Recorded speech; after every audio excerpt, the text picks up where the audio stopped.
Simon & Schuster Audio presents Later by Stephen King. Read by Seth Numrick.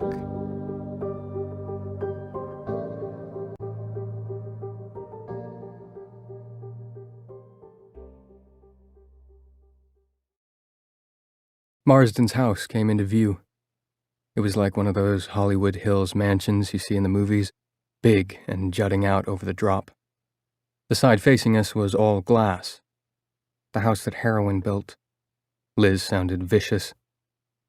There was one more curve before we came to the paved yard in front of the house. Liz drove around it, and I saw a man in front of the double garage where Marsden's fancy cars were.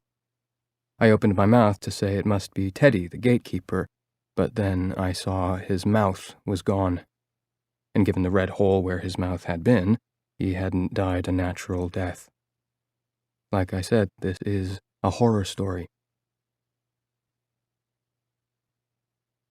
Later. I don't like to start with an apology. There's probably even a rule against it, like never ending a sentence with a preposition. But after reading over the 30 pages I've written so far, I feel like I have to. It's about a certain word I keep using.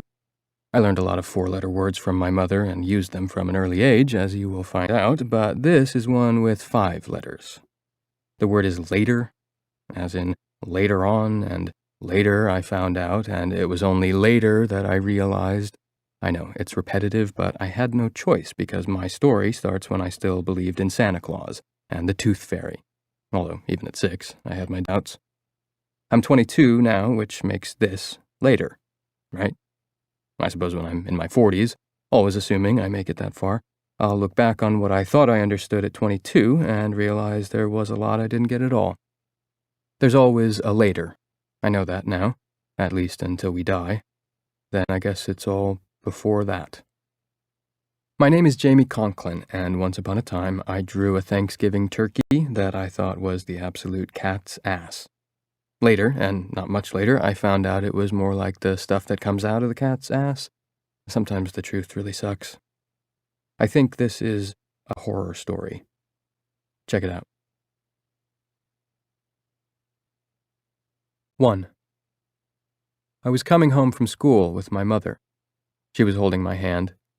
In the other hand, I clutched my turkey, the ones we made in first grade the week before Thanksgiving. I was so proud of mine, I was practically shitting nickels. What you did see was put your hand on a piece of construction paper and then trace around it with a crayon. That made the tail and body. When it came to the head, you were on your own.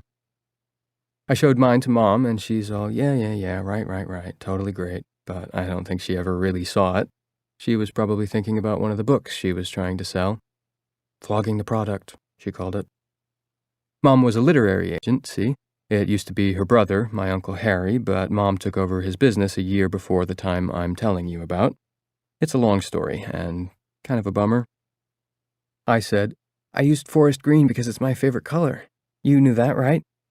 We were almost to our building by then. It was only 3 blocks from my school. She's all, yeah. Also, you play or watch Barney and the Magic School Bus when we get home, kiddo. I've got like a zillion calls to make. So I go, yeah, which earned me a poke and a grin. I loved it when I could make my mother grin, because even at 6, I knew that she took the world very serious. Later on, I found out part of the reason was me. She thought she might be raising a crazy kid.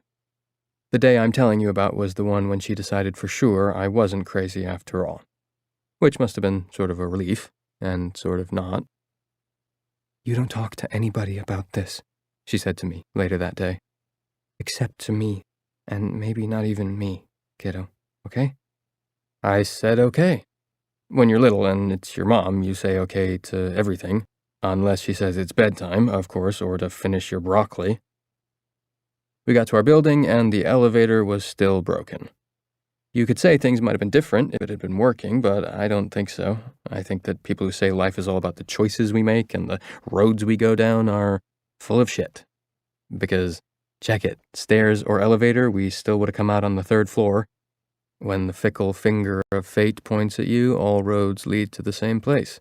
That's what I think. I may change my mind when I'm older, but I really don't think so. Fuck this elevator, Mom said.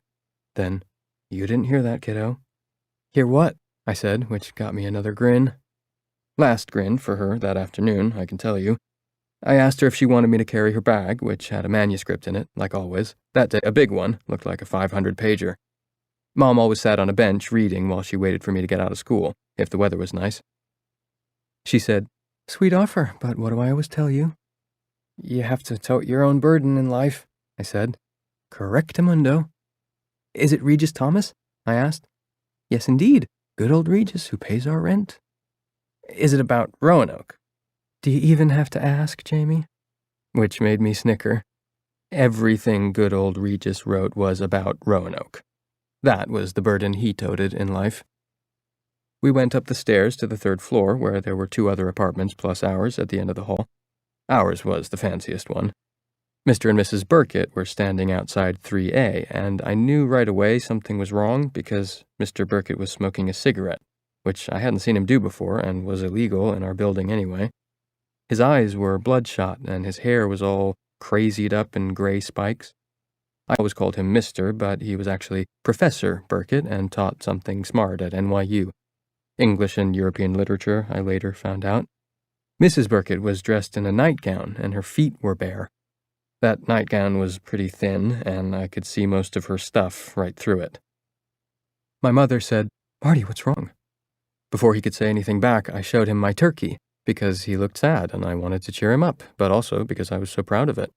"Look, Mr. Burkett, I made a turkey. Look, Mrs. Burkett." I held it up for her in front of my face because I didn't want her to think I was looking at her stuff. Mr. Burkett paid no attention. I don't think he even heard me. "Tia, I have some awful news. Mona died this morning." My mother dropped her bag with the manuscript inside it between her feet and put her hand over her mouth. "Oh no, tell me that's not true." He began to cry. "She got up in the night and said she wanted a drink of water.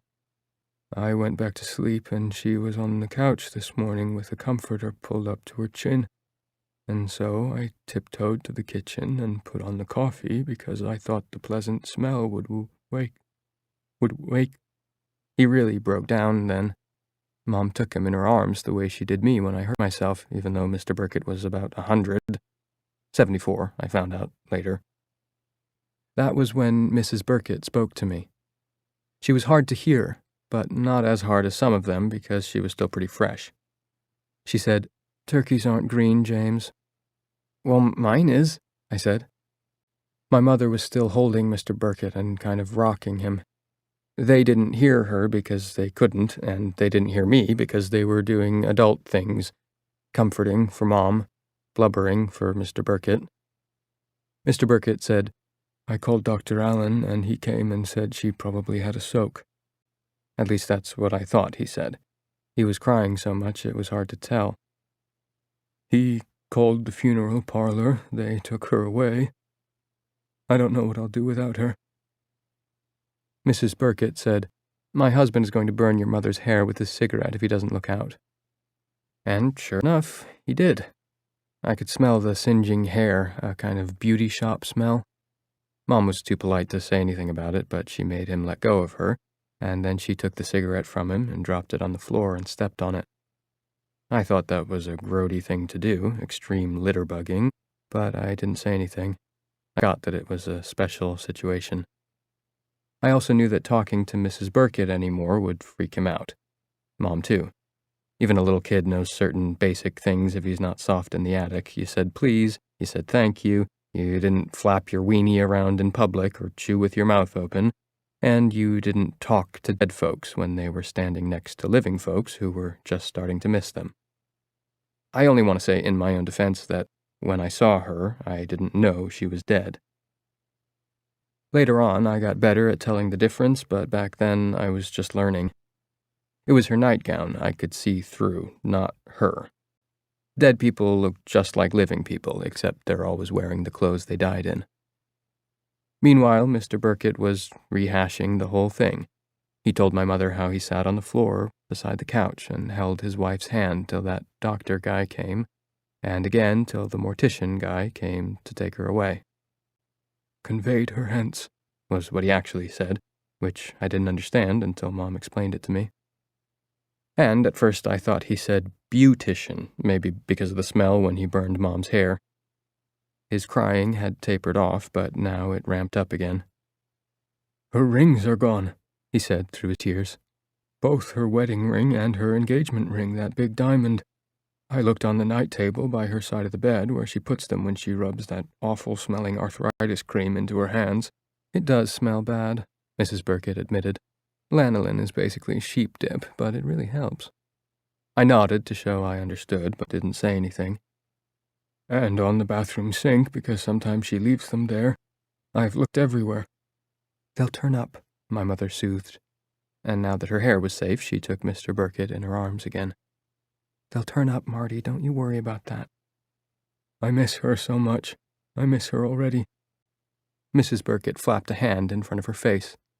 "I give him 6 weeks before he's asking Dolores McGowan out to lunch." Mr. Burkett was blubbing, and my mother was doing her soothing thing like she did to me whenever I scraped my knee, or this one time when I tried to make her a cup of tea and slopped hot water on my hand. Lots of noise, in other words, so I took a chance, but kept my voice low. "Where are your rings, Mrs. Burkett? Do you know?" "They have to tell you the truth when they're dead." I didn't know that at the age of 6. I just assumed all grown-ups told the truth, living or dead. Of course, back then I also believed Goldilocks was a real girl. Call me stupid if you want to. At least I didn't believe the 3 bears actually talked. "Top shelf of the hall closet," she said. "Way in the back, behind the scrapbooks." "Why there?" I asked, and my mother gave me a strange look. As far as she could see, I was talking to the empty doorway. Although, by then, she knew I wasn't quite the same as other kids. After a thing that happened in Central Park, not a nice thing, I'll get to it, I overheard her telling one of her editor friends on the phone that I was Faye. That scared the shit out of me because I thought she meant she was changing my name to Faye, which is a girl's name. "I don't have the slightest idea," Mrs. Burkett said. "By then, I suppose I was having the stroke. My thoughts would have been drowning in blood." Thoughts drowning in blood. I never forgot that. Mom asked Mr. Burkett if he wanted to come down to our apartment for a cup of tea, or something stronger, but he said no, he was going to have another hunt for his wife's missing rings. She asked him if he would like us to bring him some Chinese takeout, which my mother was planning for dinner, and he said that would be good, thank you, Tia. My mother said de nada, which she used almost as much as yeah, and right. Then said we'd bring it to his apartment around 6, unless he wanted to eat with us in ours, which he was welcome to do. He said no, he'd like to eat in his place, but he would like us to eat with him. Except what he actually said was our place, like Mrs. Burkett was still alive, which she wasn't, even though she was there. "By then you'll have found her rings," Mom said. She took my hand. "Come on, Jamie. We'll see Mr. Burkett later, but for now let's leave him alone." Mrs. Burkett said, "Turkeys aren't green, Jamie, and that doesn't look like a turkey anyway. It looks like a blob with fingers sticking out of it. You're no Rembrandt." Dead people have to tell the truth, which is okay when you want to know the answer to a question, but as I said, the truth can really suck. I started to be mad at her, but just then she started to cry, and I couldn't be. She turned to Mr. Burkett and said, "We'll make sure you don't miss the belt loop in the back of your pants now. Dolores McGowan, I should smile and kiss a pig." She kissed his cheek, or kissed at it. I couldn't really tell which. "I loved you, Marty. Still do." Mr. Burkett raised his hand and scratched the spot where her lips had touched him, as if he had an itch. I suppose that's what he thought it was. 2. So, yeah, I see dead people. As far as I can remember, I always have. But it's not like in that movie with Bruce Willis. It can be interesting, it can be scary sometimes, the Central Park dude. It can be a pain in the ass, but mostly it just is. Like being left-handed, or being able to play classical music when you're like 3 years old, or getting early onset Alzheimer's, which is what happened to Uncle Harry when he was only 42. At age 6, 42 seemed old to me, but even then I understood it's young to wind up not knowing who you are, or what the names of things are. For some reason, that's what always scared me the most when we went to see Uncle Harry. His thoughts didn't drown in blood from a busted brain vessel, but they drowned just the same. Mom and me trucked down to 3C, and Mom let us in, which took some time because there are 3 locks on the door. She said that's the price you pay for living in style. We had a 6-room apartment with a view of the avenue. Mom called it the Palace on Park. We had a cleaning woman who came in twice a week. Mom had a Range Rover in the parking garage on 2nd Avenue, and sometimes we went up to Uncle Harry's place in Spionk. Thanks to Regis Thomas and a few other riders, but mostly good old Regis, we were living high on the hog. It didn't last, a depressing development I will discuss all too soon. Looking back on it, I sometimes think my life was like a Dickens novel, only with swearing. Mom tossed her manuscript bag and purse on the sofa and sat down. The sofa made a farting noise that usually made us laugh, but not that day. Jesus fuck, Mom said, then raised a hand in a stop gesture. I didn't hear it. Nope, I said. Good. I need to have an electric shock collar or something that buzzes me every time I swear around you. That'd teach me. She stuck out her lower lip and blew back her bangs. I've got another 200 pages of Regis's latest to read. What's this one called? I asked, knowing the title would have Of Roanoke in it. They always did. Ghost Maiden of Roanoke, she said. It's one of his better ones. Lots of kissing and hugging. I wrinkled my nose. Sorry, kiddo, but the ladies love those pounding hearts and torrid thighs. She looked at the bag with Ghost Maiden of Roanoke inside, secured with the usual 6 or 8 rubber bands, one of which always snapped and made Mom give out some of her best swears, many of which I still use. Now I feel like I don't want to do anything but have a glass of wine, maybe the whole bottle. Mona Burkett was a prize pain in the ass. He might actually be better off without her, but right now he's gutted. I hope to God he's got relatives, because I don't relish the idea of being comforter-in-chief. She loved him too, I said. Mom gave me a strange look. Yeah? You think? I know. She said something mean about my turkey, but then she cried and kissed him on the cheek. You imagined that, James, she said, but half-heartedly. She knew better by then, I'm sure she did, but grown-ups have a tough time believing, and I'll tell you why. When they find out as kids that Santa Claus is a fake and Goldilocks isn't a real girl and the Easter Bunny is bullshit, just 3 examples, I could give more, it makes a complex, and they stop believing anything they can't see for themselves. Nope, didn't imagine it. She said I'd never be Rembrandt. Who is that? An artist, she said, and blew her bangs back again. I don't know why she didn't just cut them or wear her hair a different way, which she could because she was really pretty. When we go down there to eat, don't you dare say anything to Mr. Burkett about what you think you saw. I won't, I said. But she was right. My turkey sucks. I felt bad about that. I guess it showed because she held out her arms. Come here, kiddo. I came and hugged her. Your turkey is beautiful. It's the most beautiful turkey I ever saw. I'm going to put it up on the refrigerator, and it will stay there forever. I hugged as tight as I could and put my face in the hollow of her shoulder so I could smell her perfume. I love you, Mom. I love you too, Jamie. 1,000,000 bunches. Now, go play or watch TV. I need to roll some calls before ordering the Chinese. Okay. I started for my room, then stopped. She put her rings on the top shelf of the hall closet, behind some scrapbooks. My mother stared at me, with her mouth open. Why would she do that? I asked her, and she said she didn't know. She said by then her thoughts were drowning in blood. Oh my God, Mom whispered, and put her hand to her neck. You should figure out a way to tell him when we have the Chinese, then he won't worry about it. Can I have General Tso's? Yes, she said. And brown rice, not white. Right, I said, and went to play with my Legos. I was making a robot. 3. The Burkett's apartment was smaller than ours, but nice. After dinner, while we were having our fortune cookies, mine said, "A feather in the hand is better than a bird in the air," which makes no sense at all. Mom said, "Have you checked the closets, Marty? For her rings, I mean." "Why would she put her rings in a closet?" A sensible enough question. Well, if she was having a stroke, she might not have been thinking too clearly. We were eating at the little round table in the kitchen nook. Mrs. Burkett was sitting on one of the stools at the counter and nodded vigorously when Mom said that. "Maybe I'll check," Mr. Burkett said. He sounded pretty vague. "Right now I'm too tired and upset." "You check the bedroom closet when you get around to it," Mom said. "I'll check the one in the hall right now.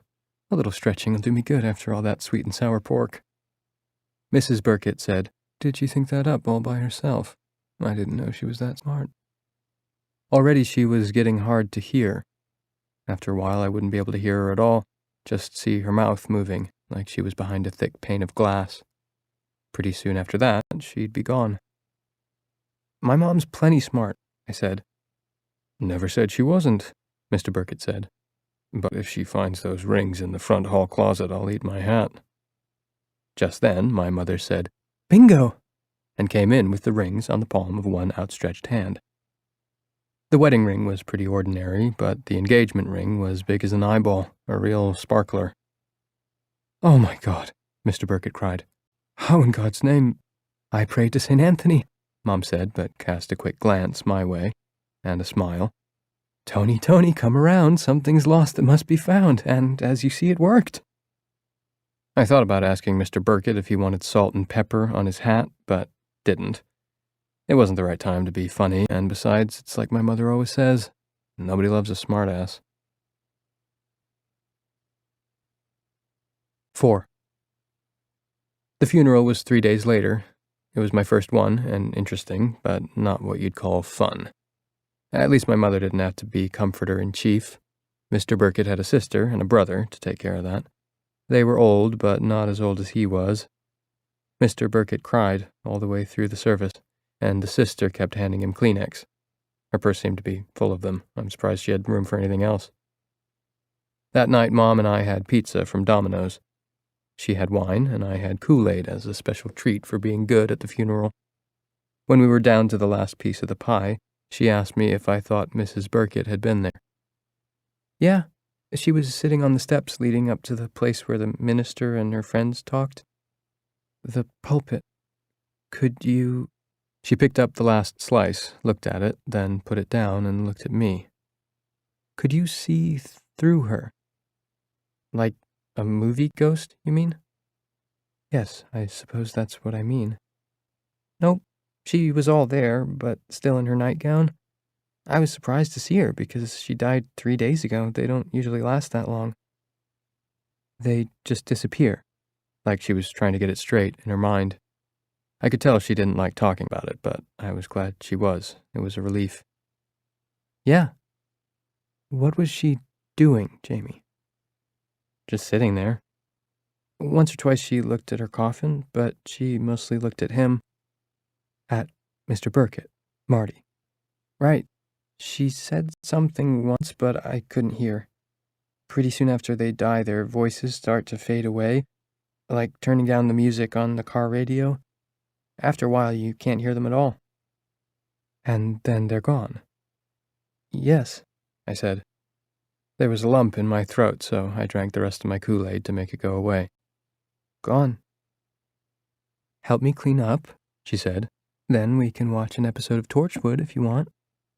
"Yeah, cool." In my opinion, Torchwood wasn't really cool, but getting to stay up an hour after my usual bedtime was way cool. "Fine, just as long as you understand we're not going to make a practice of it. But I need to tell you something first, and it's very serious, so I want you to pay attention. Close attention." "Okay." She got down on one knee so our faces were more or less level and took hold of me by the shoulders, gently but firmly. "Never tell anyone about seeing dead people, James. Never." "They wouldn't believe me anyway. You never used to." "I believed something," she said. Ever since that day in Central Park. Do you remember that? She blew back her bangs. Of course you do. How could you forget? I remember. I only wished I didn't. She was still on her knee, looking into my eyes. So here it is. People not believing is a good thing. But someday somebody might, and that might get the wrong kind of talk going, or put you in actual danger. Why? There's an old saying that dead men tell no tales, Jamie, but they can talk to you, can't they? Dead men and women. You say they have to answer questions and give truthful answers, as if dying is like a dose of sodium pentothal. I had no clue what that was, and she must have seen it on my face because she said to never mind that, but to remember what Mrs. Burkett had told me when I asked about her rings. So? I said. I liked being close to my mom, but I didn't like her looking at me in that intense way. Those rings were valuable, especially the engagement ring. People die with secrets, Jamie, and there are always people who want to know those secrets. I don't mean to scare you, but sometimes a scare is the only lesson that works. Like the man in Central Park was a lesson about being careful in traffic and always wearing your helmet when you were on your bike, I thought, but didn't say. I won't talk about it, I said. Not ever, except to me, if you need to. Okay. Good. We have an understanding. She got up, and we went in the living room and watched TV. When the show was over, I brushed my teeth and peed and washed my hands. Mom tucked me in and kissed me and said what she always said. Sweet dreams, pleasant repose, all the bed and all the clothes. Most nights that was the last time I saw her till morning. I'd hear the clink of glass as she poured herself a second glass of wine, or a third. Then Jazz turned way down low as she started reading some manuscript. Only I guess moms must have an extra sense because that night she came back in and sat on my bed. Or maybe she just heard me crying, although I was trying my best to keep it on the down low. Because, as she also always said, it's better to be part of the solution instead of part of the problem. What's wrong, Jamie? She asked, brushing back my hair. Are you thinking about the funeral? Or Mrs. Burkett being there? What would happen to me if you died, Mom? Would I have to go live in an orphanage home? Because it sure as shit wouldn't be with Uncle Harry. Of course not, Mom said, still brushing my hair. And it's what we call a moot point, Jamie, because I'm not going to die for a long time. I'm 35 years old, and that means I still have over half my life ahead of me. What if you get what Uncle Harry's got and have to live in that place with him? The tears were streaming down my face. Having her stroke my forehead made me feel better, but it also made me cry more, who knows why. That place smells bad. It smells like pee. The chance of that happening is so teensy that if you put it next to an ant, the ant would look like Godzilla, she said. That made me smile and feel better. Now that I'm older, I know she was either lying or misinformed, but the gene that triggers what Uncle Harry had, early onset Alzheimer's, swerved around her, thank God. I'm not going to die, you're not going to die, and I think there's a good chance that this peculiar ability of yours will fade when you get older. So, are we good? We're good. No more tears, Jamie. Just sweet dreams and pleasant repose, all the bed and all the clothes, I finished. Yeah. She kissed my forehead and left, leaving the door open a little bit, as she always did. I didn't want to tell her it wasn't the funeral that had made me cry, and it wasn't Mrs. Burkett either, because she wasn't scary. Most of them aren't. But the bicycle man in Central Park scared the shit out of me. He was gushy. 5. We were on the 86th Street Traverse, heading for Wave Hill in the Bronx, where one of my preschool friends was having a big birthday party. Talk about spoiling a kid rotten, Mom said. I had my present to give Lily in my lap. We went around a curve and saw a bunch of people standing in the street. The accident must have just happened. A man was lying half on the pavement and half on the sidewalk, with a twisted-up bicycle beside him. Someone had put a jacket over his top half. His bottom half was wearing black bike shorts with red stripes up the sides, and a knee brace, and sneakers with blood all over them. It was on his socks and legs, too. We could hear approaching sirens. Standing next to him was the same man in the same bike shorts and knee brace. He had white hair with blood in it. His face was caved in, right down the middle, I think maybe from where he hit the curb. His nose was like in two pieces, and so was his mouth. Cars were stopping, and my mother said, "Close your eyes." It was the man lying on the ground she was looking at, of course. "He's dead." I started to cry. "That man is dead." We stopped. We had to, because of the other cars in front of us. "No, he's not," Mom said. "He's asleep, that's all. It's what happens sometimes when someone gets banged hard. He'll be fine. Now close your eyes." I didn't. The smashed-up man raised a hand and waved at me. They know when I see them. They always do. "His face is in two pieces." Mom looked again, to be sure, saw the man was covered down to his waist, and said, "Stop scaring yourself, Jamie. Just close your—" "He's there!" I pointed. My finger was trembling. Everything was trembling. "Right there, standing next to himself." That scared her. I could tell by the way her mouth got all tight. She laid on her horn with one hand. With the other, she pushed the button that rolled down her window and started waving at the cars ahead of her. "Go!" she shouted. "Move! Stop staring at him, for Christ's sake, this isn't a fucking movie!" They did, except for the one right in front of her. That guy was leaning over and taking a picture with his phone. Mom pulled up and bumped his fender. He gave her the bird. My mother backed up and pulled into the other lane to go around. I wish I'd also given him the bird, but I was too freaked out. Mom barely missed a police car coming the other way and drove for the far side of the park as fast as she could. She was almost there when I unbuckled my seatbelt. Mom yelled at me not to do that, but I did it anyway and buzzed down my window and kneeled on the seat and leaned out and blew groceries all down the side of the car. I couldn't help it. When we got to the Central Park West side, Mom pulled over and wiped off my face with the sleeve of her blouse. She might have worn that blouse again, but if she did, I don't remember it. "God, Jamie, you're white as a sheet." "I couldn't help it," I said.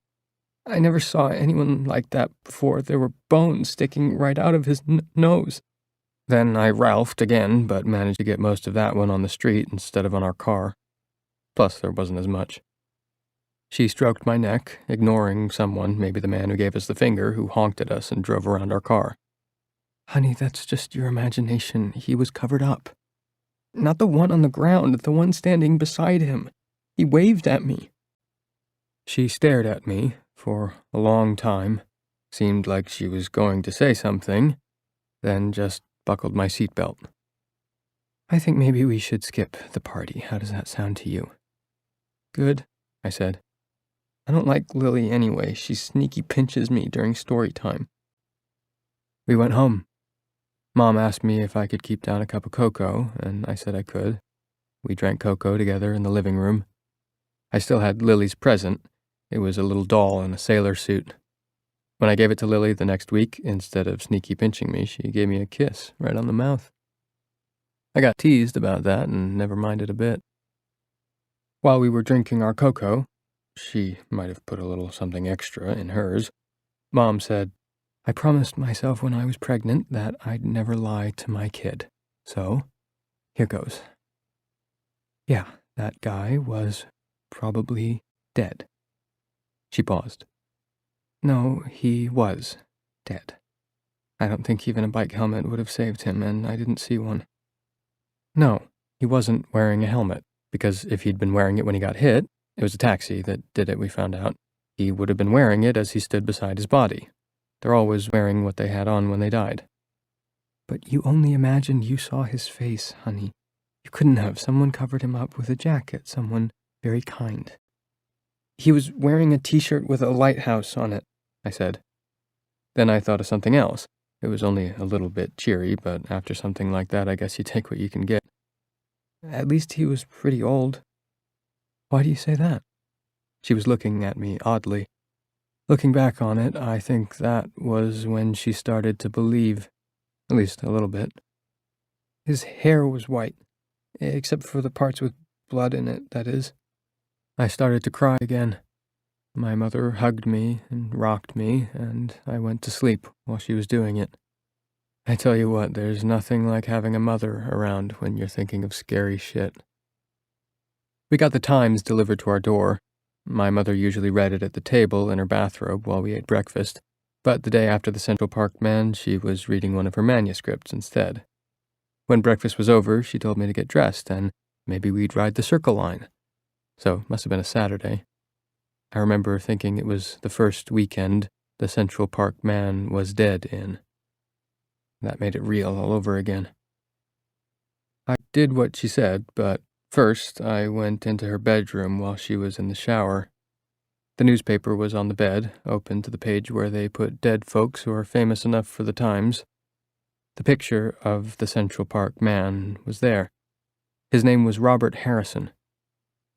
At 4, I was already reading at a third-grade level. My mother was very proud of that.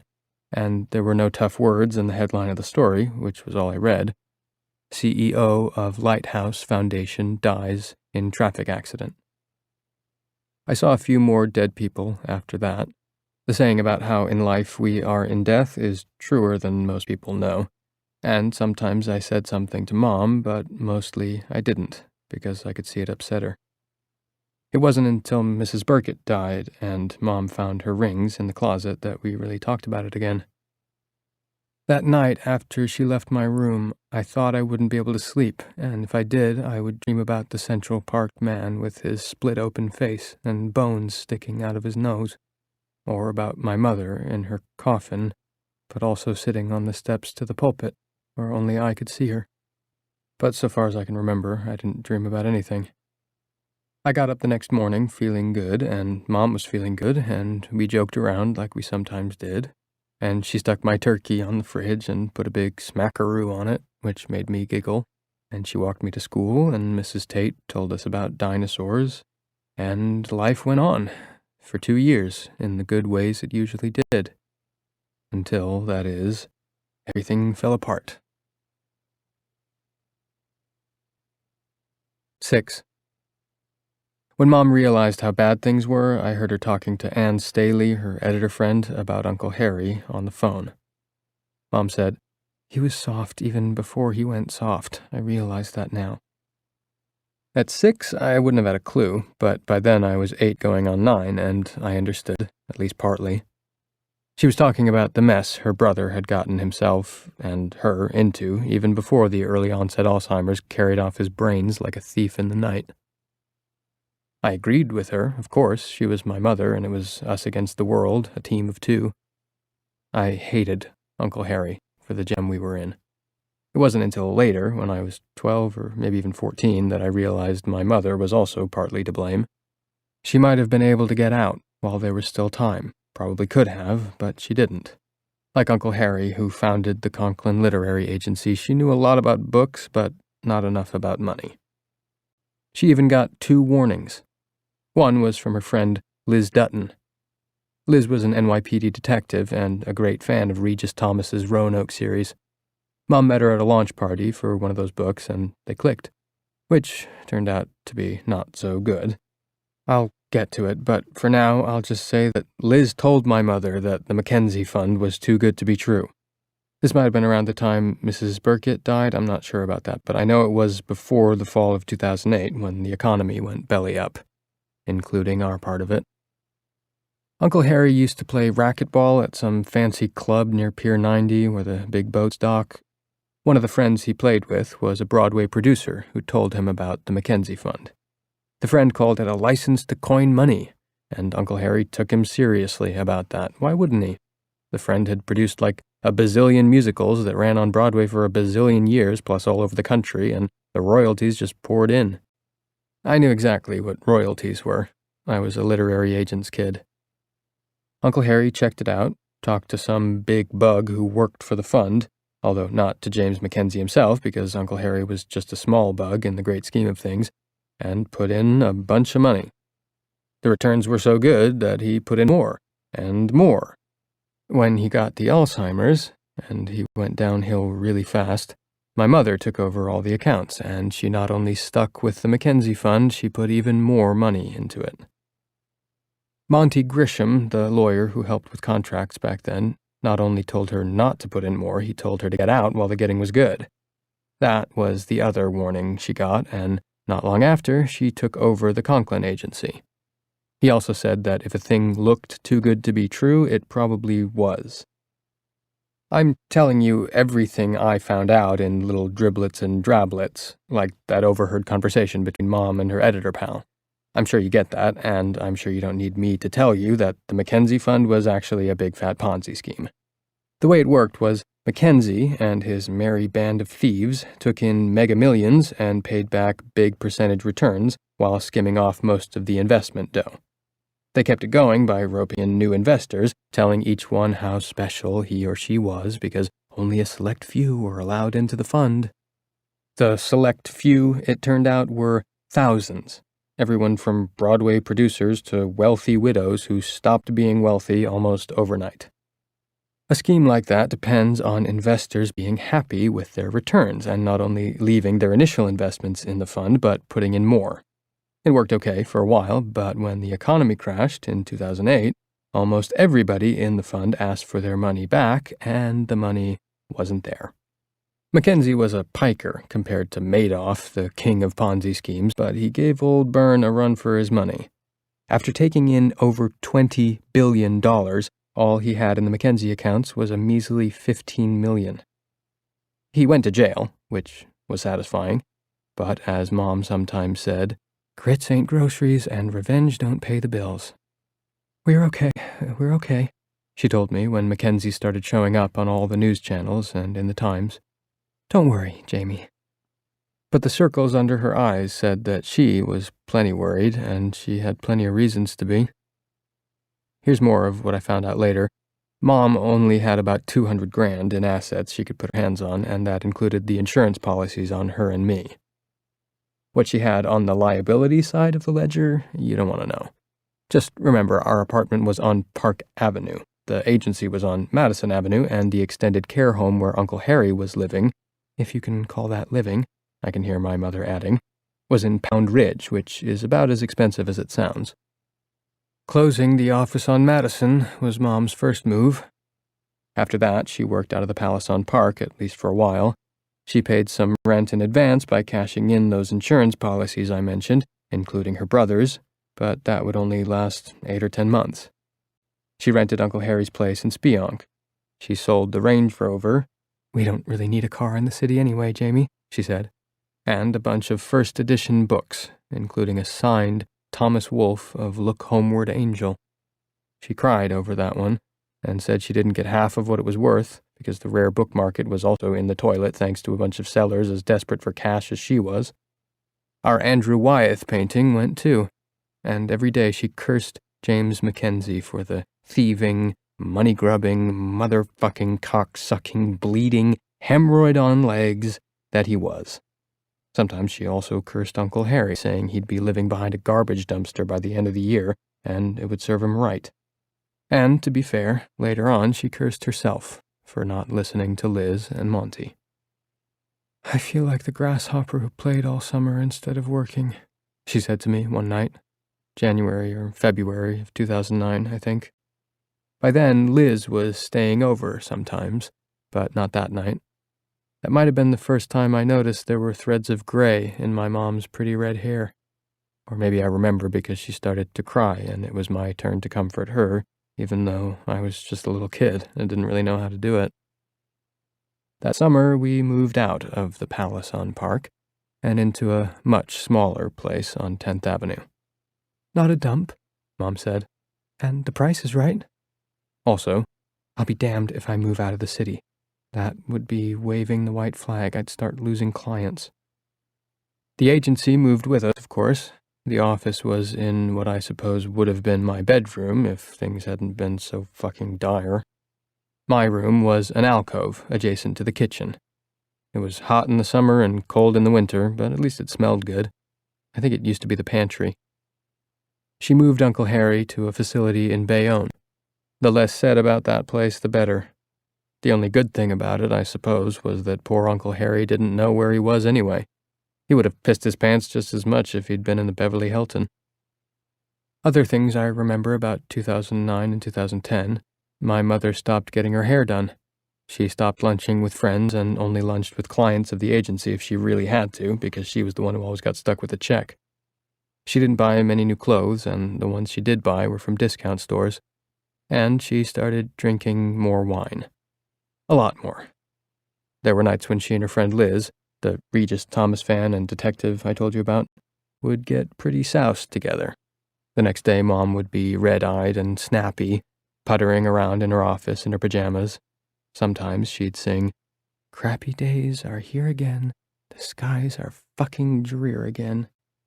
On those days, it was a relief to go to school. A public school, of course. My private school days were over, thanks to James Mackenzie. There were a few rays of light in all that gloom. The rare book market might have been in the shithouse, but people were reading regular books again, novels to escape and self-help books because, let's face it, in 2009 and 10, a lot of people needed to help themselves. Mom was always a big mystery reader, and she'd been building up that part of the Conklin stable ever since taking over for Uncle Harry. She had 10 or maybe even a dozen mystery authors. They weren't big-ticket guys and gals, but their 15% brought in enough to pay the rent and keep the lights on in our new place. Plus, there was Jane Reynolds, a librarian from North Carolina. Her novel, a mystery titled Dead Red, came in over the transom, and Mom just raved about it. There was an auction for who would get to publish it. All the big companies took part, and the rights ended up selling for $2 million. 300,000 of those scoots were ours, and my mother began to smile again. "It will be a long time before we get back to Park Avenue," she said, "and we've got a lot of climbing to do before we get out of the hole Uncle Harry dug for us, but we just might make it." "I don't want to go back to Park Avenue anyway," I said. "I like it here." She smiled and hugged me. "You're my little love." She held me at arm's length and studied me. "Not so little anymore either. Do you know what I'm hoping, kiddo?" I shook my head. "That Jane Reynolds turns out to be a book-a-year babe, and that the movie of Dead Red gets made. Even if neither of those things happen, there's good old Regis Thomas and his Roanoke saga. He's the jewel in our crown." Only Dead Red turned out to be like a final flash of sunlight before a big storm moves in. The movie never got made, and the publishers who bid on the book got it wrong, as they sometimes do. The book flopped, which didn't hurt us financially, the money was paid, but other stuff happened, and that $300,000 vanished like dust in the wind. First, Mom's wisdom teeth went to hell and got infected. She had to have them all pulled. That was bad. Then Uncle Harry, troublesome Uncle Harry, still not 50 years old, tripped in the Bayonne care facility and fractured his skull. That was a lot worse. Mom talked to the lawyer who helped her with book contracts and took a healthy bite of our agency fee for his trouble. He recommended another lawyer who specialized in liability and negligence suits. That lawyer said we had a good case, and maybe we did, but before the case got anywhere near a courtroom, the Bayonne facility declared bankruptcy. The only one who made money out of that was the fancy slip-and-fall lawyer, who banked just shy of $40,000. "Those billable hours are a bitch," Mom said one night when she and Liz Dutton were well into their second bottle of wine. Liz laughed because it wasn't her 40,000. Mom laughed because she was squiffed. I was the only one who didn't see the humor in it because it wasn't just the lawyer's bills. We were on the hook for Uncle Harry's medical bills as well. Worst of all, the IRS came after Mom for back taxes Uncle Harry owed. He had been putting off that other uncle, Sam, so he could dump more money into the Mackenzie Fund, which left Regis Thomas, the jewel in our crown.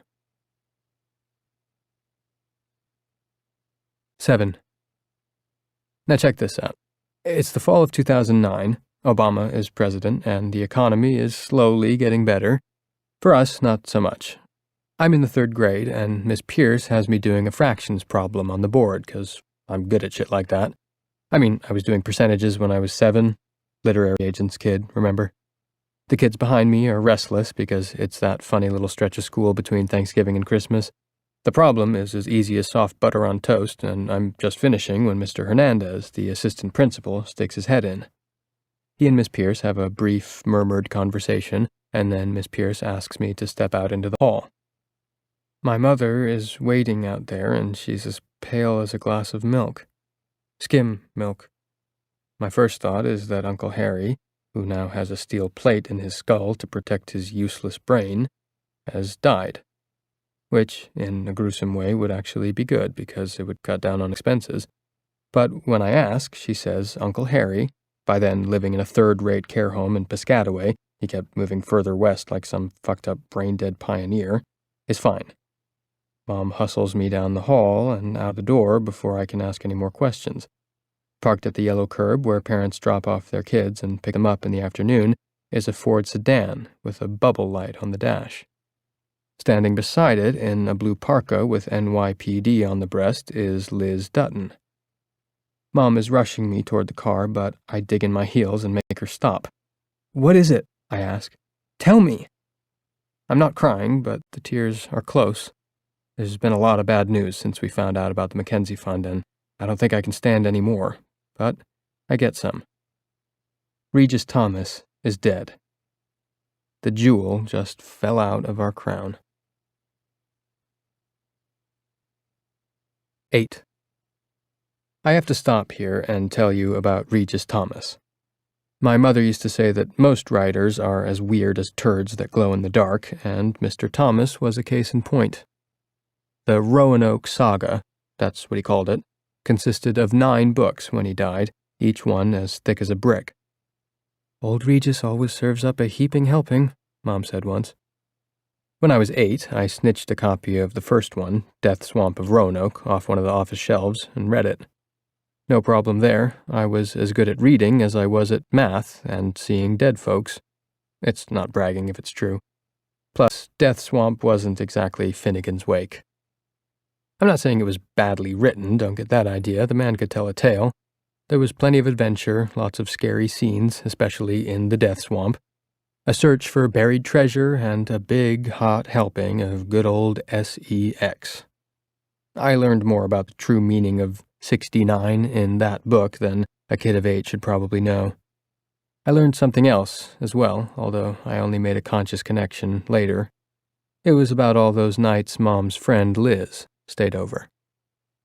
I'd say there was a sex scene every 50 pages or so in Death Swamp, including one in a tree while hungry alligators crawled around beneath. We're talking 50 Shades of Roanoke. In my early teens, Regis Thomas taught me to jack off, and if that's too much information, deal with it. The books really were a saga in that they told one continuing story with a cast of continuing characters. They were strong men with fair hair and laughing eyes, untrustworthy men with shifty eyes, noble Indians, who in later books would become noble Native Americans, and gorgeous women with firm, high breasts. Everyone, the good, the bad, the firm-breasted, was Randy all the time.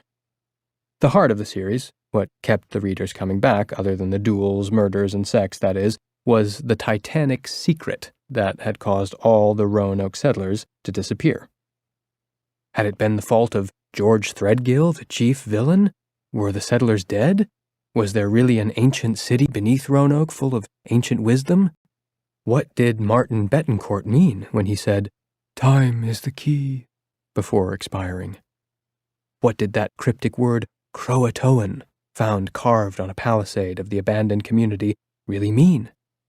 Millions of readers slavered to know the answers to those questions.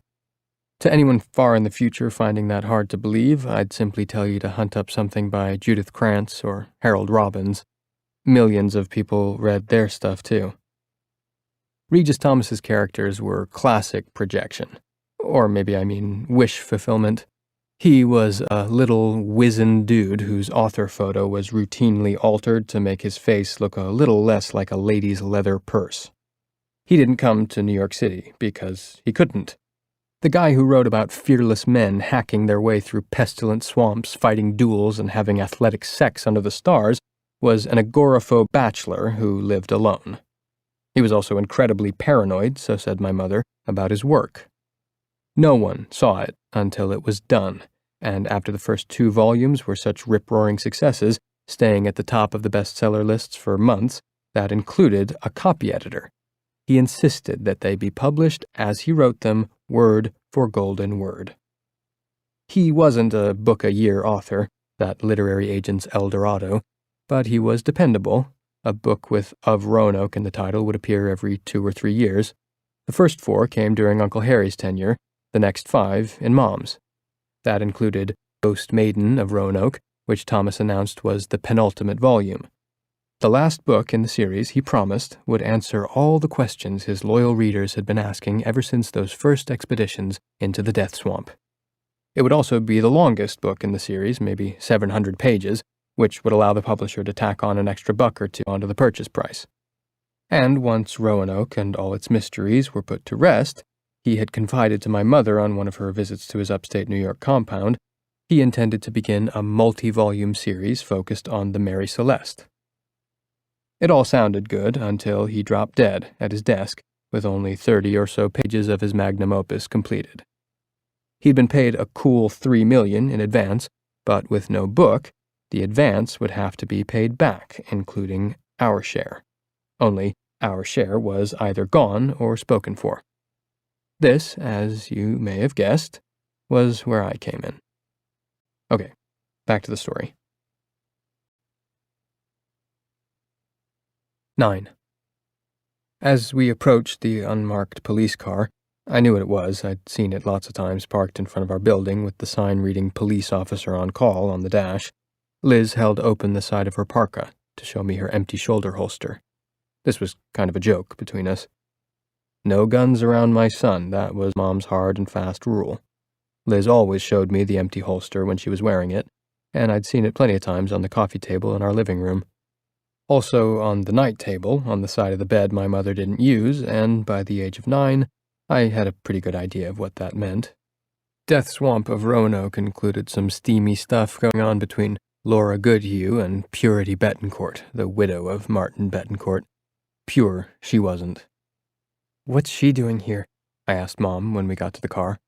Liz was right there, so I guess it was an impolite thing to say, if not downright rude, but I had just been jerked out of class and been told before we even got outside that our meal ticket had been revoked. "Get in, champ," Liz said. She always called me champ. "Time's a-wastin'."